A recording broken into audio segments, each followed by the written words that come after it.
Fire, fire, fire, fire. It's finally time, chat.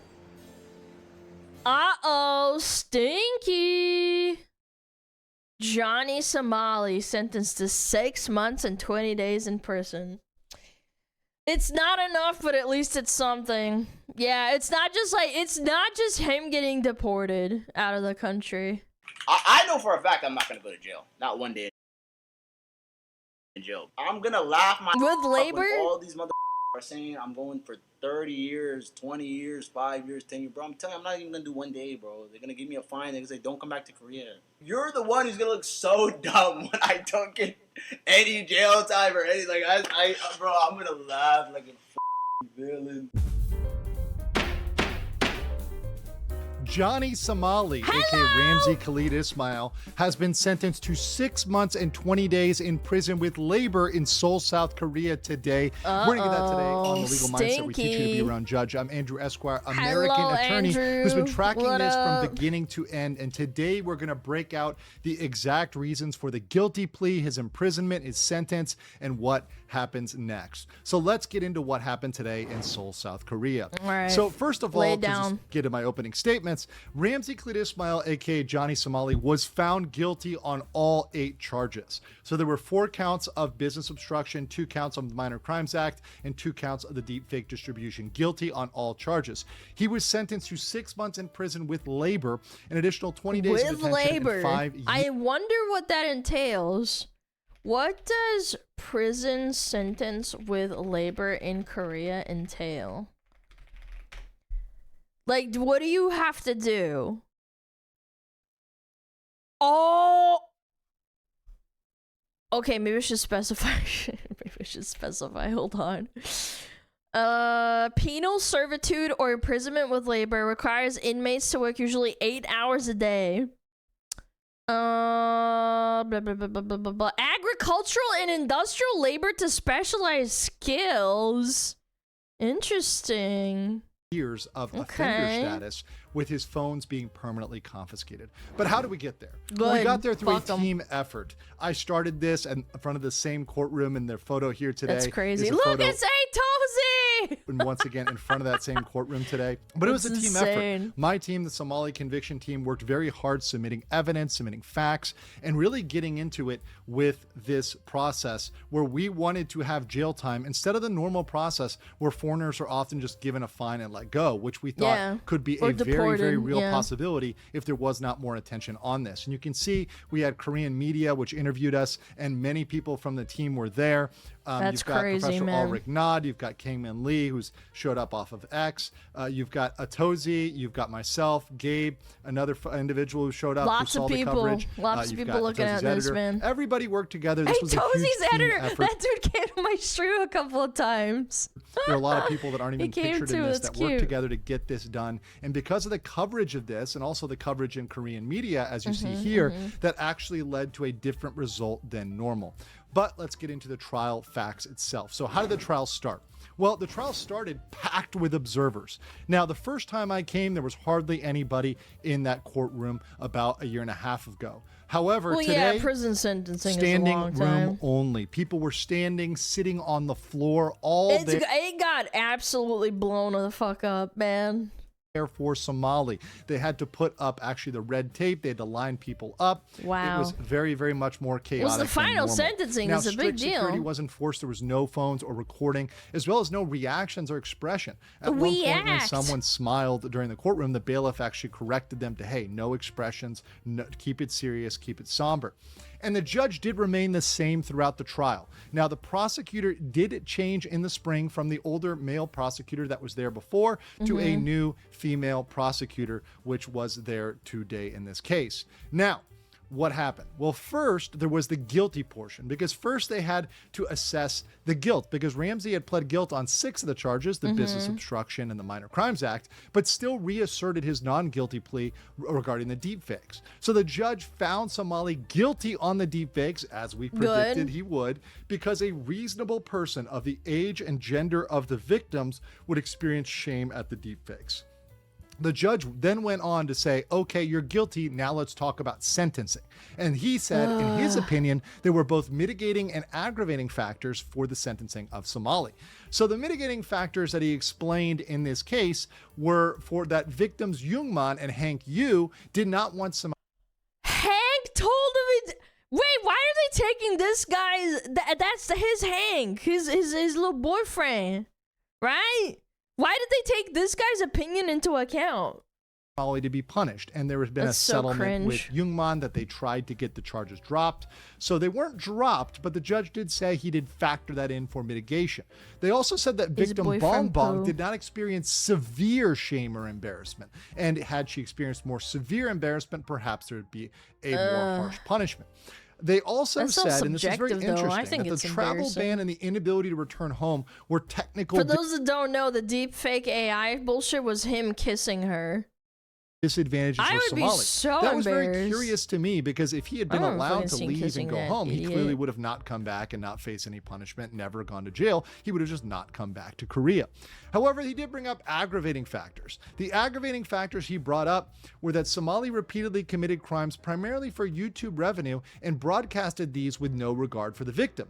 He also said that Somali showed clear disregard for Korean law. And this is something he understood from the files that we, myself and the Somali conviction team, submitted to them, showing that he didn't care about Korean law, he disrespected the judge, the prosecutor, and really the Korean system at large. He said that the Korean system is an absolute joke, and because of that, he wanted to show how much of a joke it was. Shout out the president, you, the judge.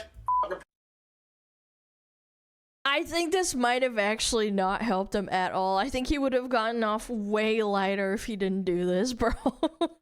Prosecutor, y'all can suck my dick, bitch ass bitches. Yeah, suck my dick on soft. Yeah. Look at Hanky Poo. He's like, yeah, you're right. Y'all can suck my dick, bitch ass bitches. Yeah, suck my dick on soft. Now, he also did bring up the risk of repeat copycat crimes, and saying that because Johnny Somali is a type of streamer which can be copied and repeated, this is a risk, and they need to set a precedent to deter other streamers from coming in. Now, whether or not 6 months will actually deter people is up for debate. A lot of people, even myself included, think it's not severe enough to deter everybody, but perhaps it can be some sort of deterrent. But he did factor that in as an aggravating factor. So when he handed down the sentence, he explained very clearly it was 6 months in prison with labor. That will be in a specialized prison for labor, also in a prison for offenders, because he had 5 years of offender status, so he can be nowhere near women or children. And he also has to be away. Bro, I wish it would just translate. Like if they send him back to America, I think that should stay. I think that's gotta stay. From certain types of locations as well. So he can't do all sorts of labor, but he will be laboring in prison. He also will have an additional 20 days of detention, and his phones are permanently confiscated. He will never get back that Galaxy or iPhone ever again. The judge also explained that there are several questions about flight risk and whether he would be immediately detained. They gave him the option to remain silent, but instead Johnny Somali decided to speak and decided to Oh no, they let this motherfucker talk. Lie even more. So when Somali spoke, the judge asked him if he was still a student. Somali lied. He said yes, Arizona State University. We all know this is untrue. He hasn't been a student for quite a long time. The judge asked if there's any other reason why he should not be immediately detained. Somali said, I have family in my home country that I miss deeply, and I know I have to pay for my crimes, but I'd be grateful if you gave me a second chance, because I think I can do better.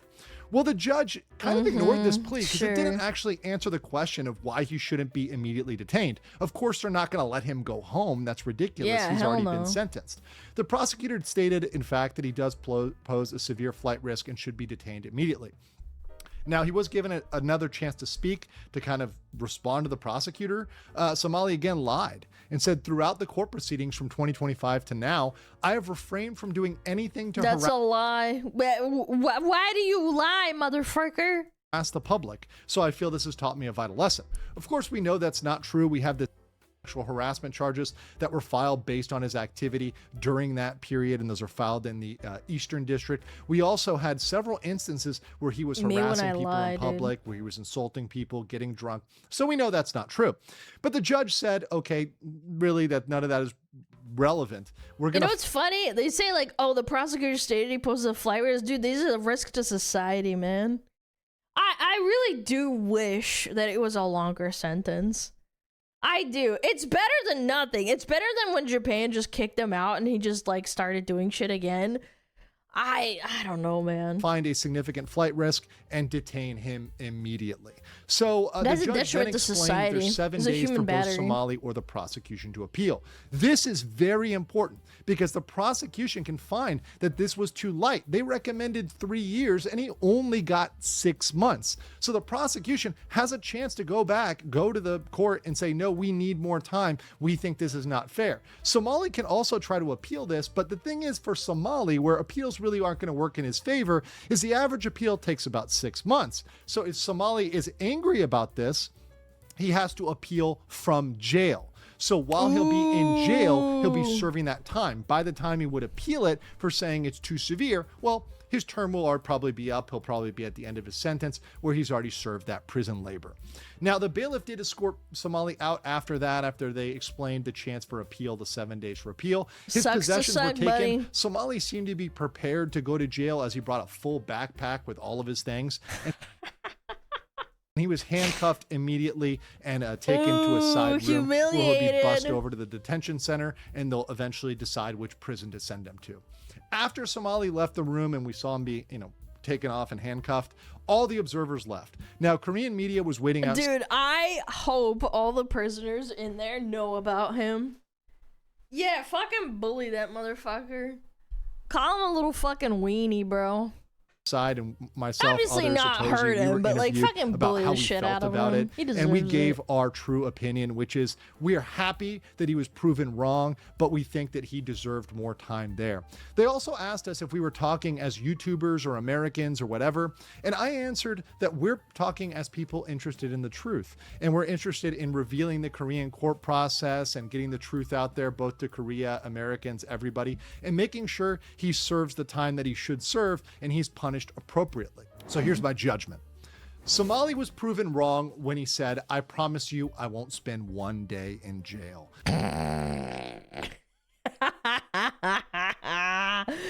Oh, boo-hoo, bitch. Rip I know for a fact I'm not going to go to jail. Oh, you know for a fact. I'm going to show you guys how far I can push the boundaries, and I'm going to show you that the Korean government is not going to do anything to me. The Korean legal system is not as strong as people think and perceive it to be. Oh. That, it makes me very, very happy Good. that Somali was once again proven wrong on that. Yep. However, objectively, 6 months and 20 days is a light sentence. It is. At least 2 years. I think 5 years would have been awesome. 2 years, I would have been like, I mean, it's a little bit short, but it's all right. Have been appropriate, particularly given the prosecution's recommendation of 3 years. That would have been a compromise where they didn't get the full 3 years, but they also didn't get a small amount. 6 months is too light. And because of that, we strongly encourage the prosecution to appeal. And we will be, along with the Somali conviction team, myself, encouraging the prosecutors to appeal. We also have the CHS, child sexual harassment charges, that are still floating out there in the Eastern District. We're going to be encouraging that district to bring those charges because those charges can be brought while Somali is in jail, and that could result in him being in Korea for an even longer time. But I want to know what you guys think about this final judgment about 6 months, 20 days in jail. Dude, I should have been 5 years. Really set an example. Yeah, don't let your country be pushed around because you know what? Like 6 months it's a long time, but it's not enough. He was wreaking havoc and causing people just the most immense amount of pain and annoyance. I feel like cumulative, it's not 6 months. It's not. It's better than nothing. And the 5 years of offender status. Do you think that's long enough? Do you think he needs more? And what do you think about the entire process? Until next time, bye. But I want to remind everybody that the cabbage plushies are now live. So if you want to get one of these cabbage plushies, if you like my coverage of the Ramsey Khalid Ismail Johnny Somali case, you can get one of those in the link below. Oh That's my pinned in God. the comments and in the description. Thank you. Aw, a little cabbage plug. That's cute. Yeah, guys, go check it out. A little cabbage. Get a cabbage plushie with YouTube. Wait a minute. Wait. Oh, that's cute. Little freaking cabbage plushie. That's adorable. That is very cute. Very nice. Yeah, you should be sent us to pick cabbages. Yep. That's gonna be good. No, it should have been longer. It should have been longer. I agree. They also registered on the offender list. Yes, good. Fire, fire,